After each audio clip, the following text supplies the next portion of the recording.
Ladies and gentlemen, welcome back into the Buster Show podcast. Today, we have my good friend and legend, Darren Prince. We call him DP here, CEO of Prince Marketing Group. My friend, how are you doing? I'm good, man. Thanks for the intro. I don't know about legend. I work for a bunch of them, but thank you for that. I say it with 1,000,000% confidence. So I wanted to start this off. Some people in the media world and the sports world know you as the guy who has worked with all of the top legendary athletes. So you're referring to before, some of the greatest basketball players, some of the greatest fighters, entertainers, and we can talk a little bit about that later. But I think, from having known you for a short little while now, but having had some great conversations with you, I know that you have been through it all, from dealing in high-end sports cards at the beginning to the ups and downs, which is, sort of the stuff that, I think we both agree is the most important. So I'd love to start with just hearing how you got into business, because I think that's the best way to start, and how you had your first, sort of high at the beginning of your career. Cool. So at 12 years old, I started my first business long before you were born. Juicy Fruit Big Red and Wrigley's used to sell 10 packs of gum for 99 cents. So I'd buy a ton of them from the grocery store. They give me a little bit of a discount. I'd sell them for $0.25 a pack out of my locker, and 2.5 times my money. And I also had a few odd part-time jobs, from working at a pizzeria, stockroom at a sneaker store. I was a busboy at a place called Don's in Livingston, New Jersey.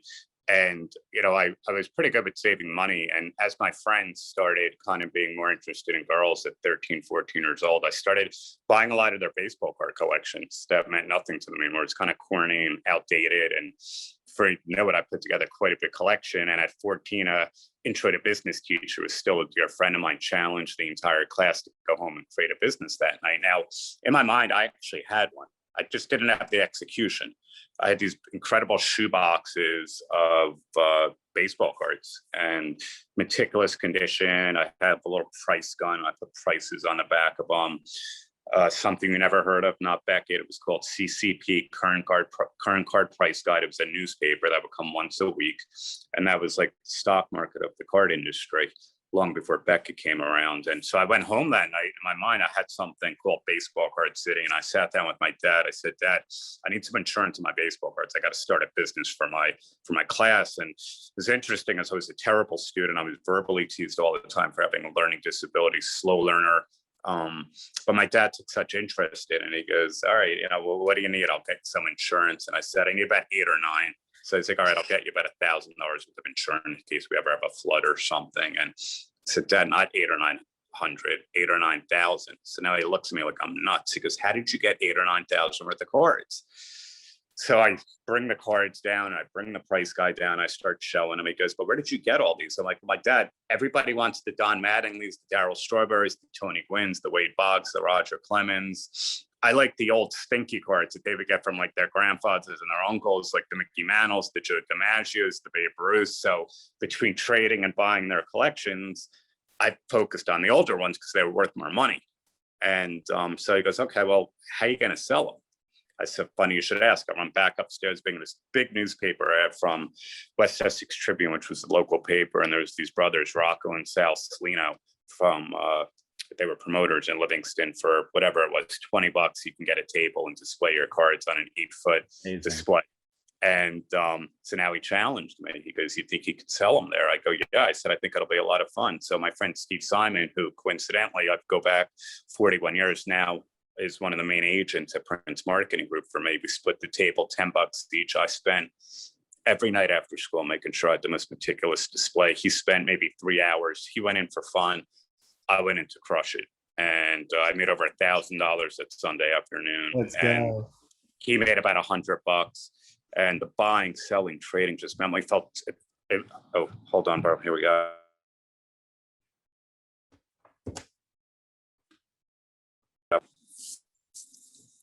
So the buying, selling, trading just made me feel so alive. I felt like I had a purpose. And every weekend from there on out, I started, doing baseball card shows, and Sports Collectors Digest was the Bible back then.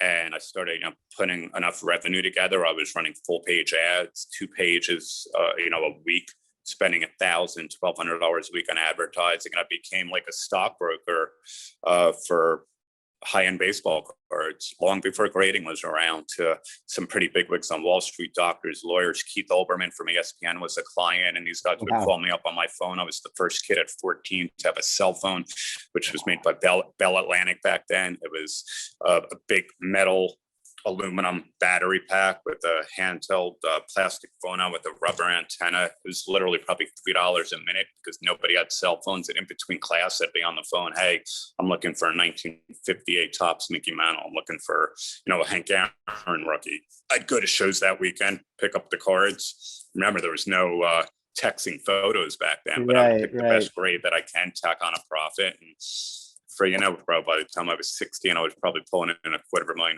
year. By the time you were 16.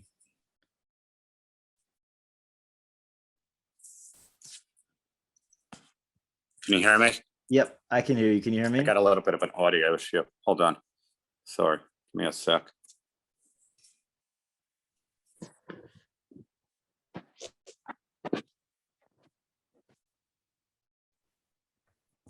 Can you hear me?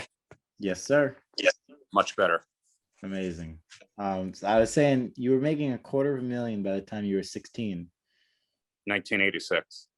That's insane. So now what did you think about it at the time? Were you thinking that you were, going to be a billionaire? Were you thinking that, I now I can impress all the girls? Were you thinking, I can now buy this car? Or were you thinking, let me continue to build the business? What was going on in your head as a 16-year-old making $250,000? I think it was the ultimate F you to everybody that, verbally teased me and verbally bullied me. I wasn't thinking long-term. I wasn't super smart with money back then. And there was a lot of flash and, a lot of insecurities, and just wanted to show everybody Darren Prince is going to be somebody. And I started getting high off the fumes. USA Today would write articles on me, New York Times, Daily News. I was one of the young hotshots of the business. The GOAT, which is the reason the card industry is where it is today, was a guy named Alan Mr. Mint Rosen, who made the hobby what it was. Only Dior to have a 8-page spread in Sports Illustrated, some of the most historic finds in the hobby. So when you see these 52 Topps mantles go for $5.5 million, those came from his finds out of Massachusetts. And he was one of my nearest and dearest friends. And, real arrogant without realizing that a lot of his underlying roots to deep-rooted insecurity. And, I think that's why I said I would love to hop on with you, because I also started at 14 what would be a 24-year high-end drug addiction because of that. And that at what point, after starting to make a lot of money, did those other things start to, come in or creep in, and how did that happen?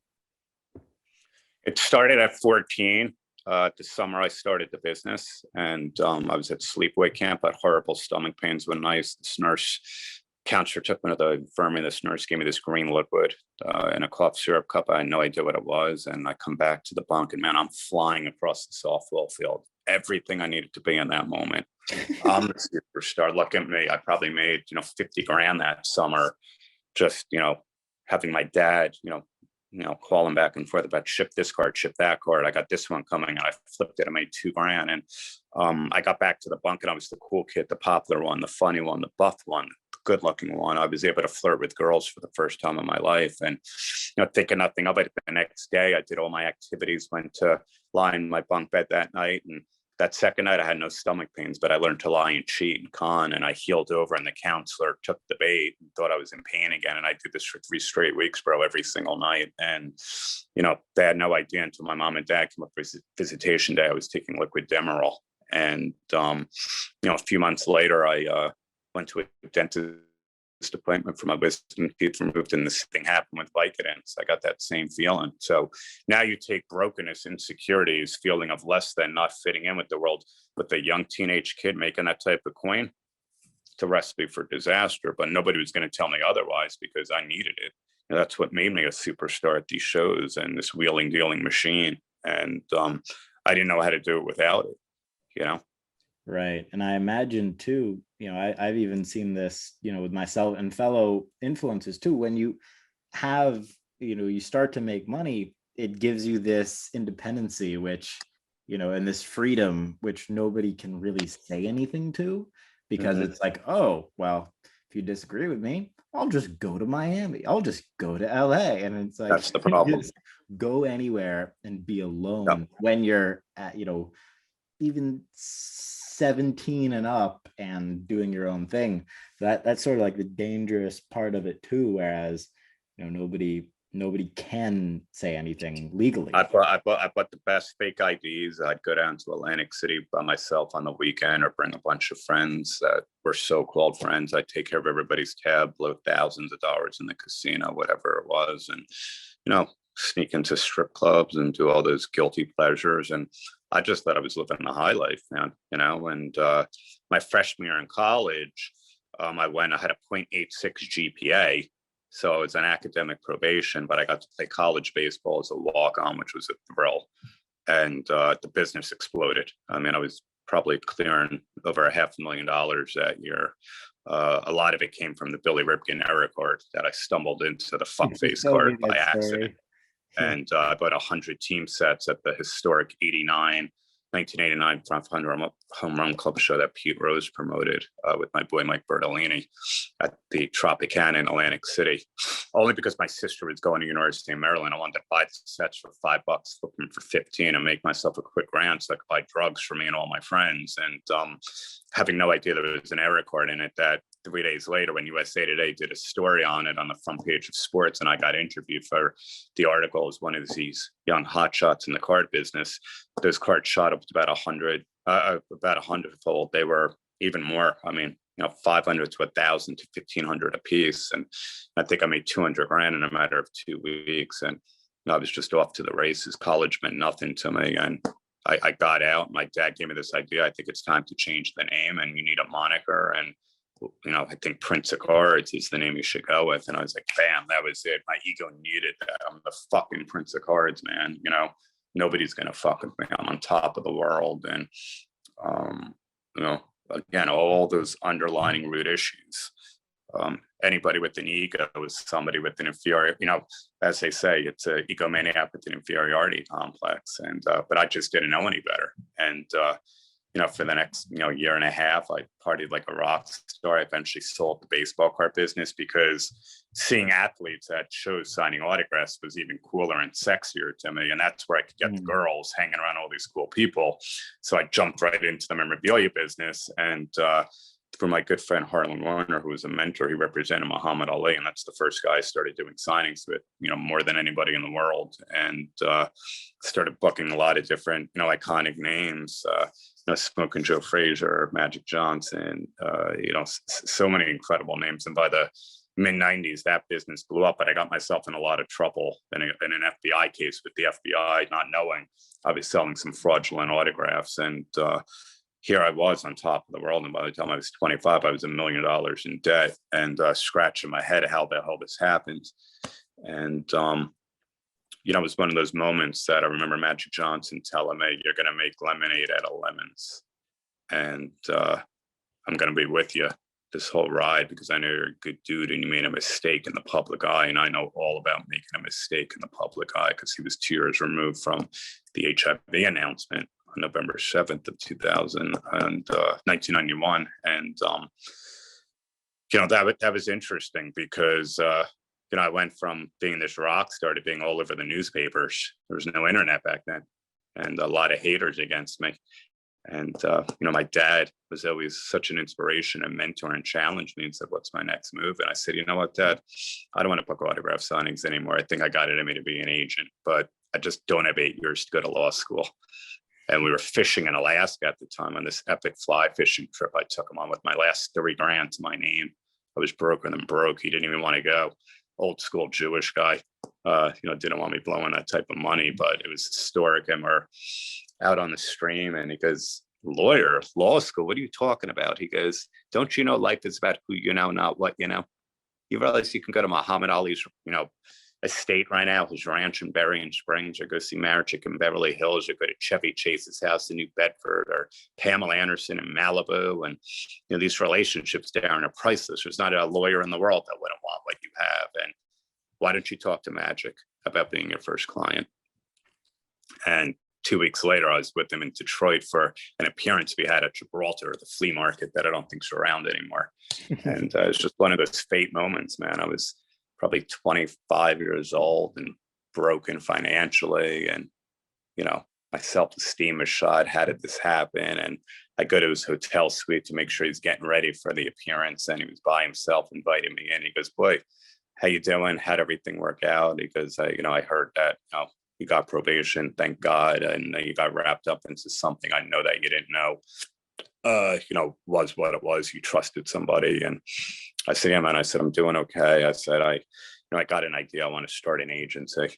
And he told me words I'll never forget. He goes, well, who's you want for your first client? Because you need a big client, man. You're a young dude and you want to come out and make an impression, make some noise. You got to come up with somebody impressive. And I was so nervous, man. My hands were sweating, and I'm thinking, I got to open my mouth. I got to have the courage to say something. This is one of those moments in life. If I don't say something, I'm going to regret it for the rest of my life. And I was like, Irvin, I call him by his real name. I'm hoping I could have you. And he goes, do you have a good entertainment lawyer? I said, I don't know any. He goes, well, you better find one, because you're a good dude. And I love you and your family. And I'm going to give you a shot. And the words he said was, but I'm going to give you 2 years. If you don't use me to knock down every door to build your agency and get all the athletes and celebrities you can, I'm going to fire you long before those 2 years are up, because it's not how successful I become, Darren. I'm going to be a success they've never seen in the world of post sports. Actually told me this. It's how successful I make you and everybody else around me, as that's how winning is done in life. And he gave me the ball, man. And every one of those names I mentioned, I threw Dennis Rodman in the mix, was in the peak of his career, 96 with the Bulls, 72-10 team. And I just networked my ass off. Before you know it, I had a stable of 8 to 10 of the biggest names in the world, and slowly but surely got out of debt. Prince Marketing Group was born.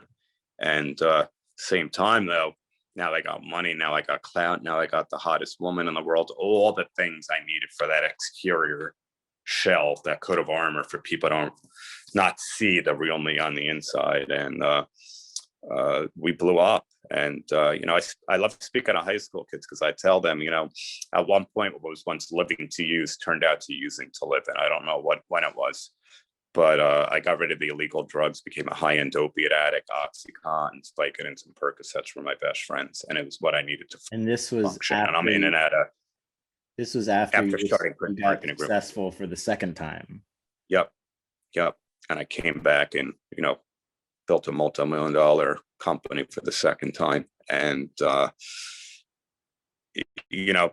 I needed it. I was always looking for that outside fix. That was an inside job. But like I said, at one point, what was once living to use turned out to using to live. And I was in a place worse than hell, man, by the time I was in my early 30s.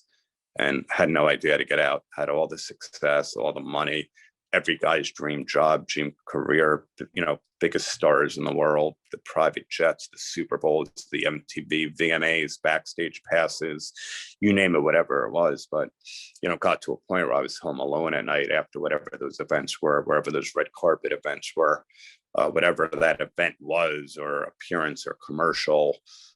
Being the man, being the so-called super agent. When I would get home, I felt like that broken piece of crap from grammar school that everybody said would never make it. That learning disabled kid, that kid that was too dumb. Was that because of what you were taking, or was that just because? No, that was because of what I was taking, and that was because I truly felt it about myself, and not speaking up at an early age, just thinking because the exterior success came. That's all right. I'm good. Let everybody think, that I'm a big shot now, because I am. But deep down inside, I knew I wasn't. Yeah. So how long did that go on for at that Sure. point? Uh, you know, that went on probably until my mid 30s, and I was engaged at the time to my now ex-wife Simone, and um, you know, had a couple overdoses where I almost lost my life. The gig started to slowly but surely, be up, even though I was highly functioning and doing some landmark multi-million dollar endorsement deals, commercials, TV shows. I was just miserable, bro. I mean, miserable. The last couple of years, I would change my life insurance policy, every month or so and update it. And I just didn't want to wake up in the morning. I was just like, how the hell did it get to this Wow. point? How did it get to this point? God, just take me in my sleep, man. I was a shell of myself. What now? What was it that caused that? Just having had that go on for so long, just compounded Exactly. itself. If you would have told me at 14, one shot of Demerol would have led to a 24-year run of hell by numbing myself with opiates, I would have told you were crazy. Hmm. And then, so what did those near overdoses teach you? The What? second one finally gave me a little bit of accountability. I went to an addiction psychiatrist when I was 37 in 2007, and I was somewhat accountable and told him what was up. He told me I was an opiate addict, put me on something called Suboxone, which was an opiate blocker. But I didn't tell him I was sniffing Ambien before I was going to bed at night to get high, and on a mood stabilizer, antidepressant, and an anxiety pill that I was taking from other doctors, and probably drinking a couple days a week too when I'm at events with clients, because I just didn't want to feel anymore. I just wanted to numb out. And finally, I think it was about a little over a year after that doctor, that psychiatrist, my first, I like to say, God moment came into my life, which was July 1st of 2008. What happened? So my uncle and his then girlfriend, Andrea, were visiting my mom from Miami. And I was done, bro. I was spent. I mean, my ego was too big to go to a rehab, but I just wanted to detox somehow without going away for 30 days. And they just happened to pay a surprise visit to my mom and stop by my place in West Orange, New Jersey. And this woman never met me before. And she walked in and said, "Are you okay?" She goes, "My name's Andrea." And I said, "I'm not." And she goes, "What's wrong?" And I just opened up to her about everything. And Wow. she goes, "Do you realize that your life is unmanageable and that you're powerless?" I was like, "Yeah." She goes, "Do you realize that it doesn't matter if you're from Park Avenue or Park Bench or Yale to jail? The disease of addiction does not discriminate. And none of this stuff means anything because you don't mean anything. I can help you. Your uncle's back in the 12-step fellowship for 3 years. I've got 5 years clean myself. Are you willing to do anything it takes?" And that broke my soul. And I started crying. I said, "Anything. I'm sick and tired. I'm desperate." So she put me on a 36-hour detox plan, which was July 2nd, 2008 at 7:00 p.m. at night. I was living in a building called the Carolina in New York City. And I came back from working out and I'm shaking, trembling, diarrhea, vomiting, crawling out of my skin. I called them up. I said, "I can't freaking do this. I'm calling the goddamn doctor to get what I really need to get. I'm never going to make it." And my uncle picked up the phone and said, "Darren, this is the goddamn disease talking, man. I've seen you in the depths of it for 24 freaking years now. You got to get yourself some real help and go to a 12-step meeting and put your hands up and tell these people you're sick and suffering and put that damn ego aside." I said, "I can't do it, man." I said, "I've been to those stupid meetings. At 21, I was arrested 4 times in 6 months for possession charges, not for selling, for using and giving out to all my friends." So I was in an outpatient program then. It did nothing for me because I wasn't accountable. This time I somewhat was, and I hung up the phone. I said, "I can't do this." I ran into the bathroom, locked myself in the bathroom, and my then wife was banging on the door. "Baby, don't do it. Don't do it." I don't know if she thought I was my what's going on. And I'm going through the medicine cabinets looking for these non-narcotic anxiety pills. And out came 2 Vicodins out of one of the bottles, which was one of the 3 opiates I was addicted to, and which was unbelievable because, we cleaned out every cabinet of the opiates. Like we told her we did the day before so I could detox properly. And I didn't even know how they got there, but it was like a gift from God, bro, for a minute. It was like, oh my God, what a relief. But then, the turn happened. You hear about a white light moment, and yours truly had one, because I fell to my knees and I screamed out to God like never before, take the money, take the business, take the notoriety. I don't care, God, I need your help. I'm begging you. I said, if you take me out of hell, I promise I will spend one day at a time helping others get out of hell. Right. And my hand opened up and I flushed the pills, and it wasn't me. And as I flushed the pills, I felt this fire sensation over my right shoulder. And I heard a voice tell me, I've got you when you're ready. And something stood me up. And I wound up opening the bathroom door. I went on to the living room onto the computer, and I found a 12-step meeting I Googled. And I'm downstairs 5 minutes later, flagging a cab. It was before Uber was around. And I get in the cab and I look up at the sky on this beautiful summer night of July 2nd, 2008. And I said to myself, oh my God, for the first time in my life, I wanted to stay sober more than I wanted to get high. And I walked into this meeting, this church in the upper 80s, about 150 to 200 addicts and alcoholics who were all once of a hopeless state of mind. And I heard the leader say, is anybody new coming back or at their jumping off point? It wasn't me again, bro. This hand went right up. No ego. Ego crushed. The biggest stars in the world that I worked for. And I said, my name is Darren. I'm an addict. I said, I'm sick. I'm suffering. I need help. I said, I want to kill myself. I said, I got 24 hours clean. What can I do? And about a dozen spiritual brothers and sisters came over to me, and they told me some incredible things, like it's easier to stay sober than to get sober again. Stick with the winners. We'll love you before you ever learn how to love yourself. It's easier to just, if you want what we have, do what we do. Keep it simple. And in that moment, I noticed I was given the gift of desperation. And because of the gift of desperation, I slowly got the power of choice back in my life, one day at a time. And a day became a week became a month. And after I immersed myself in this program and got a sponsor and did everything I needed to do, I realized that the real gift to find hope and recovery was to give this gift away to other people. And once 1 year came up, I've kept that promise to God for almost 13 years now. And there's not a day that goes by where I don't help somebody sick and suffering with substance abuse, addiction, and mental health. And, it's truly been the greatest experience of my life, the biggest accomplishment of my life. I wrote a book in October of 2018 called Aiming High, that became an international bestseller in 4 countries. I'm one of the most requested global recovery advocate speakers in the world. I've done 200 speaking engagements between virtual live events around the world. There's not a week that goes by I'm not on some of the top podcast interviews. I've been on Chris Cuomo, Extra, Dr. Oz, Jay Shetty, who's airing next month. And I know it's because I'm not anybody special, but the God that I've taken into my life is, because like I said, we made a deal. And when we talked about this podcast, I said, let's do it, man. Let's touch and save or change a life or two. Because I knew you got some pretty prominent people that want to come and motivate and inspire and tell their story.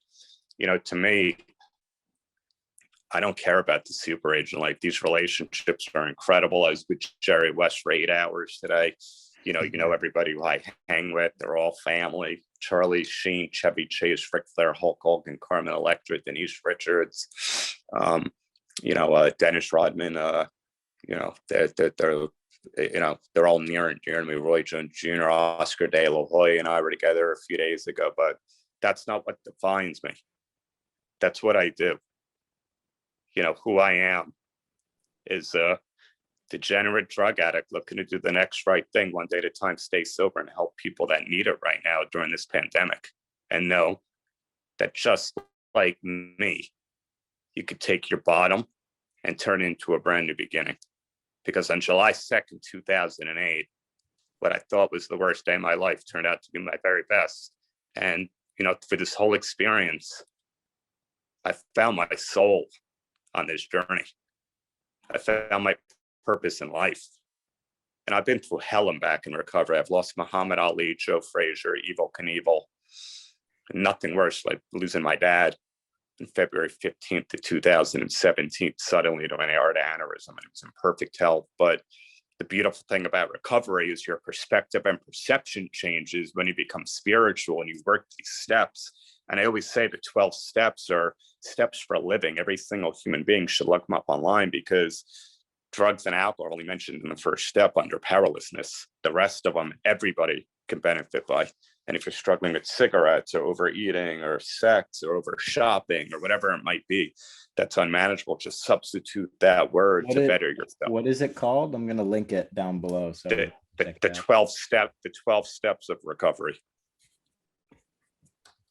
And, you implement those into your life every single day, you'll have a transformation that you can't even imagine. And, like I said, everybody's so enamored about the whole, business resume, and, that's good and great. It's given me blessings and the most amazing relationships with some of the most incredible men and women on earth that have, motivated and inspired so many. But, this journey that I'm on, there's not a day that goes by where I call them GMCs, these God-managed coincidences don't happen. And somebody comes to my brand new place yesterday, Marina, that's setting up for the Jerry West signing, and he starts talking to me, and we hit it off after 20, 30 minutes. I mentioned that I'm coming up on 13 years sober. And he says to me, holy crap, man. He goes, I wanted to say something. I know about your book and I know about your journey. I'm celebrating a year sober in 2.5 weeks. And you've been a huge inspiration to me. And his sober birth date is the one day before mine, July 1st. And he said that I now have my daughter back in my life. And I want to thank you for what you do for the world, of recovery. And, it's moments like that that I tell people, if you want to build real self-esteem, don't worry about the money. Do esteemable acts, and your purpose, personally and professionally, will happen. Because esteemable acts, being of service to others, is what defines us. That's what builds that inner character. And Prince Marketing Group has been so incredible to me, and so many that I employ that I call family. I hate using the word employees because I like to call them all partners. I've got two of the most amazing assistants, Joy and Mathilda, my boy Steve and Bo, and Frankie back in New Jersey, and Nikki C out here in LA. But hey man, I'll tell you honestly, if I lost the money tomorrow and the business and everybody retired, I would still be me. Because when you find yourself in your heart and your soul, it's the greatest feeling in the world. Most people I know will never understand what that is. And I know I could look back and say, man, God, what a run we had. What's next for us? Just guide me. Because, like I said, I've been through hell and back. And, when you could sit there and hold your dad's hands the day before he put him in hospice by yourself in the hospital and ask him if he's ready to die. And he said, yes. And as calm as I am right now, and said, Dad, I've never been in a better place. I'll take care of Mom and Stacy. Say hi to Grandma and Uncle Joe and Uncle Alan and Muhammad and Joe and Evel Knievel for me. But I tell you that I'm going to do something. I said, your son is going to touch the world. Your son's legacy is going to change and save lives. And I know from above you're going to be watching. And that's what's happened, man. I mean, a month after that, I got a call from New Jersey's largest rehab, Turning Point, to ask if I wanted to be honored at their annual gala with the Hope and Recovery, where I had 6 months to prepare for a speech, and I hired the best speech writers, speech coaches, and did a transformation within myself that I never even thought was humanly possible, that blew the audience away, and got several minutes standing ovation when I was done. There wasn't a dry eye in the room, and 12 people in that room, saw that magic and knew that they needed help and took an action. And right after that, 3 days later, I was on Dr. Oz because his producer saw the speech on Facebook Live. And Oh my a God. week after that, having a relationship with President Trump when he was Donald Trump in Celebrity Apprentice, I get a call from Rona Graff, his executive assistant that's been with him forever. And I'm taking a plane to the White House to meet with his executive team about being involved in this opiate epidemic and being the face of it and helping to speak to kids and teens and adults everywhere suffering from it. And then I met my publisher, Anna David, by chance on Instagram, and she partners me up with Krista McGinnis, the writer who wrote a masterpiece that had nothing to do with me. And for, 8-9 months later, but we wrote an international bestseller in New York, in America, Canada, Australia, and where was the other country? England. And I just got shot into the forefront of this substance abuse and, mental health epidemic. And then I just created the best with those things. What's that? And helping people with those things. It's the greatest thing in the world, bro. I created the best version of myself during the pandemic. I lost 15 pounds. Check it out. I work out 6 days a week, 51 years old. I was always in great shape. I got on a gluten-free diet mentally.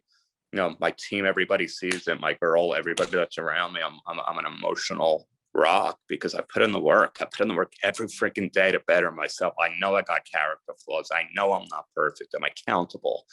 And when I get inside my own head, like I tell people, none of us are responsible for our thoughts, but we are responsible for how long we want to think those thoughts. So what you do to get out of your own head, be of service. I've learned to say what I mean in life, mean what I say, but not say it mean. We all got people you want to argue with. You want to open up your big fat mouth. Don't do it. Don't engage. In 5 minutes, you're not going to remember why you weren't pissed, why you were angry at that person. Try to understand people instead of you being understood. All these spiritual messages I've heard from different spiritual brothers and sisters around the world. And it just keeps me right on that beam. If we can all get life like lasagna every single day, and I get it probably 28, 29 days a month, you're in the best place you could be. You really are. And we got to get out of our own head at a time like this.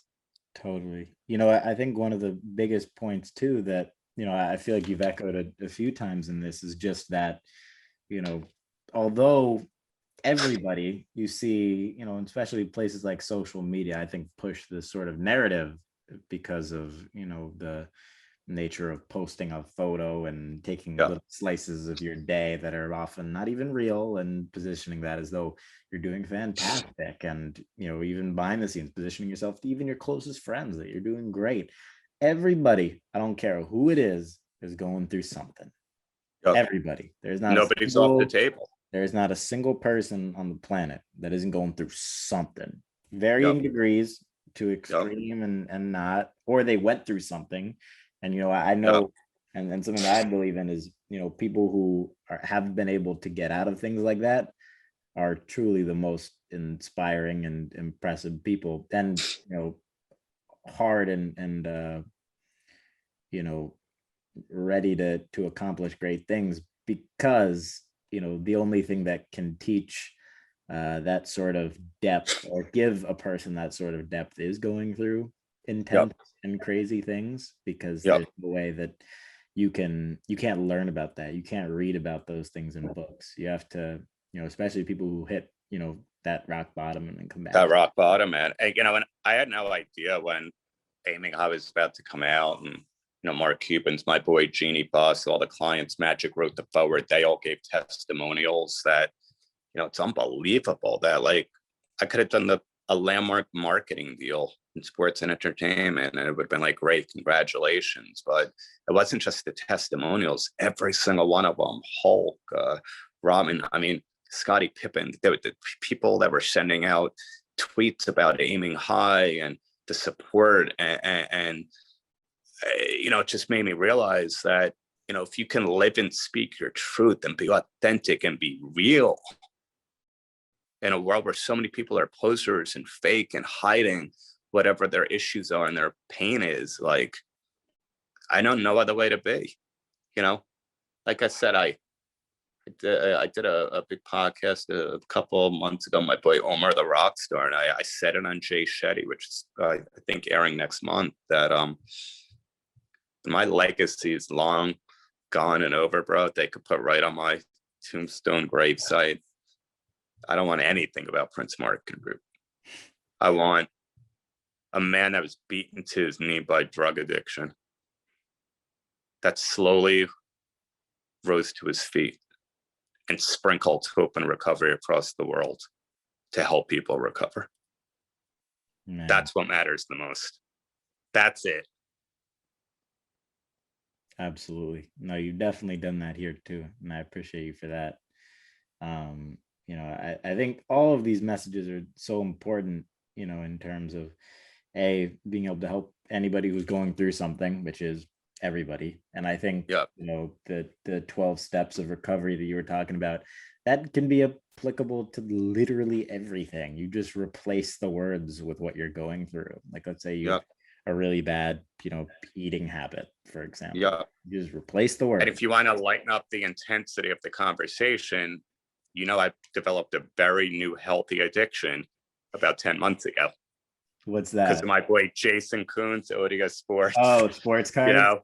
I got heavily back into cards, as an investor. We share that addiction. I think that's a great addiction, though. That's all I did. And he got me started a couple of years ago. I missed the mark after the Chicago National. Him and I went out for dinner after dropping Hulk Hogan off at his hotel room. And I wanted to put a bunch of money into stuff. I would have 20x my money. And last August, I called him up and he goes, bro, it's a 9-inning baseball game. You missed the first 3 innings. Because, working with Rodman and, from time to time with Scotty, I saw what Last Dance did for their marketability. And I just went nuts. I got back into it heavy, man, and having the time of my life. It's so much fun. I wish my dad was here, but I know he's looking down. It's like almost everything I did was right with, buying and holding and selling and trading. And it's a blast. I'm going to card shows again. I saw you in Dallas. I was in Houston. Yeah. I was in Houston last weekend. I saw my boy Jeff Rosenberg from TriStar. I go back with him 36 years. And, TriStar's running a national in Chicago. I'm coming in 2 freaking days early to walk the floor on that Wednesday, Thursday, Friday. I don't care. I mean, it is so much fun. It gets that fire going in me again. And, brings me back to, that teenager, but now I'm doing it real as me. And, 2 years ago when I was at the Chicago National, I felt like this mini celebrity walking around with Pat Ciccanino, my social media manager, because I got stopped everywhere. And 99% it was about aiming high and people that bought my book and how I've inspired people to turn their bottom into their beginning. So little about the agency life. And that's when I realized, wow, what a gift. Every single thing I went through was for a reason. To bring me full circle back here, to do the next right thing and help people that are sick and suffering. And I just can't wait for the National this year. It's going to be a blast. And so much fun. I just, love telling people my story, love helping people because so many need it. And everybody I just love the action again of the cards, man. It's so exciting. I know the market's dipped the past 60 days, but it'll be fine. Hey, there will be people that are watching this right now in 2028, and everything that we're talking about will make no sense in terms of the cards. Yep. It's going to be so far. They're going to be in extra innings by then. Exactly. Well, man, I'm going to link the 12 steps of recovery below for people who are watching the video. I recommend everybody follow you. Where can people find your socials? Instagram at agent_DP. If you DM me your address, name, and email, don't worry about buying the book. I know people are struggling a bit financially. We'll have the publisher send out hardcover copies, post-paid, UPS, all covered. That's all you need to do. Just DM me. I'll get it to the publisher. We've sent out probably over 1,000 copies, maybe more during the pandemic for free. because that's how much it means to me. I want to put them in people's hands so, they can be inspired to get the life that they deserve. That is incredible, man. You're definitely helping a lot of people with that. And I think, at the very least, it's great for everybody to hear. Thanks, bro. It some things, like I learned this in a lot of the marketing research that I've done these last few years, is getting into the industry, is that for a lot of people, it takes seeing things one time, two times, three times, four times, five times, and then that eventually breaks down the wall. Yep. And then it's like maybe they've seen one or two things, but then they listen to you talk here for an hour, and then that's what breaks the dam. That's what breaks the dam, and that's what gets anybody to make any progression or real impactful movement. And you've got such a following of these young hotshots too that are in the card memorabilia game. I'm here to let you guys know, don't be the next Darren Prince. That money comes quick, and you think you're a big superstar and you got that power. Trust me, it'll drag you to your knees if you got some underlying root issues that you can identify with, not feeling a part of and feeling different. Speak up, get the help you need, message me, any, young man or woman, because I lived it. And that money comes quick. All of a sudden that becomes your self-worth. And it ain't. It's not. All that is a front and a cover up, because you got to get happy within. Like I said, you do not want to be the next Darren Prince at that age, because by all rights, bro, I should not be here talking. I should have been dead a long time ago, the way I lived my life. Yeah. No, you make a great point too, in regards to your happiness and self-worth having to be from within, because, and I've even seen this too with myself, where it's like the better I've done, the better I've felt, which should not be the case. It's very dangerous. Yeah, 100%. There's something that Jeff Bezos once said that I actually really liked. He said, and this is just in regards to Amazon stock price. He said, I don't allow people to feel better when the stock is up about themselves, because if the stock is up 20%, don't feel 20% smarter, because when it's down 20%, you can never feel 20% dumber. Yep. And I think that's sort of true with everything, yep. Right? But with everything, you're so right about it having to be from within, and you got to find those things that you're passionate about that don't involve success or money or things like that. And absolutely. Honestly, I think like you've gotten into a ton. Working out could be a really good version of that. It's great for the endorphins, dopamine level. Change that diet, get rid of those bad habits. Like I said, get out of your own head, help different charity organizations. You got a friend, a family member, that's going through a rough time, reach out, make that phone call. You'll be amazed how quickly you get out of your own head and what that does for that foundation of real self-esteem. It's not about the cars, the houses, the money, the Rolexes, the jewelry, the bling. That's fun.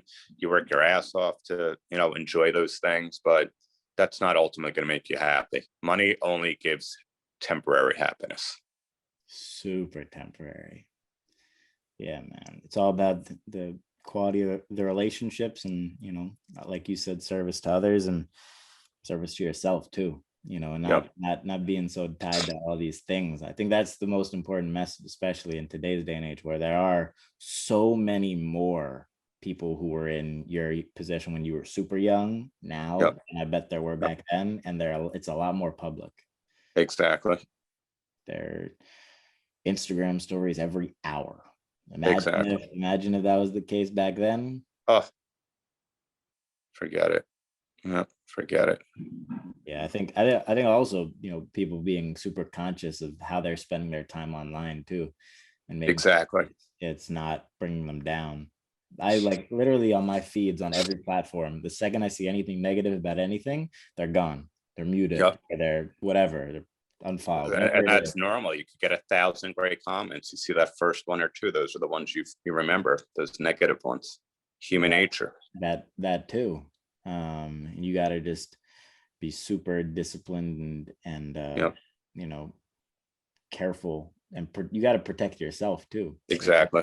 That's part of it on all fronts. But I think stuff like this, conversations like this, people like you, are the reasons that I think the internet is a good thing overall. And, the accessibility to things Thanks, like bro. that, and, books like yours and things like that as well. I have to read it, but, I think is just, the ability to change lives in a short period of time, but also forever, because again, somebody will be listening to this podcast every year for the next 100 years. Yeah. And Yeah. who knows what things will be like in 2085. Like I'm Yeah, reading there- a book. exactly. I'm reading a book right now from the 1920s. Who Amazing. what did they think? You know, I wonder if that author, it's a Dale Carnegie book, my favorite author. Uh-huh. What he thought, or if he thought somebody, 20-year-old kid will be reading it 100 years from when he wrote it. And I Yeah, feel you're right. I feel the same way about these podcasts. Like we talk in such, Yep. interesting time frames, whereas the Yeah. reality of, this podcast and the internet is that somebody will listen to this. A lot of people listen to this every year for the next 150, 200 years, probably. Amazing. Yep. Pretty It's intense. amazing. Pretty intense. Yep. And I'm glad you came at a time on a Saturday evening. Man, this is all we do. This is what we Yeah. do. The helping people doesn't have a schedule. Nope. You know Nope. that. It's 24/7, 365. And the only way it should be. Well, my man, I appreciate you always. Lots of love. And You too, bro. Much love. I'm gonna catch you in Chicago. I can't wait. I know my Dallas trip was in and out that same day. I wish we could have grabbed lunch. Glad you got to meet my girl, and she'll be with me running the floor. It's so funny. She loves looking for the cards, and I'm looking for it now because I could tell. my eyesight's not too good. That I'm 51. She's 24, so it's a lot easier for her to find the stuff for me. And we have a lot of fun when we go. Amazing. Well, for everybody else, we will see you in the next episode. Peace out, everybody. Awesome, man.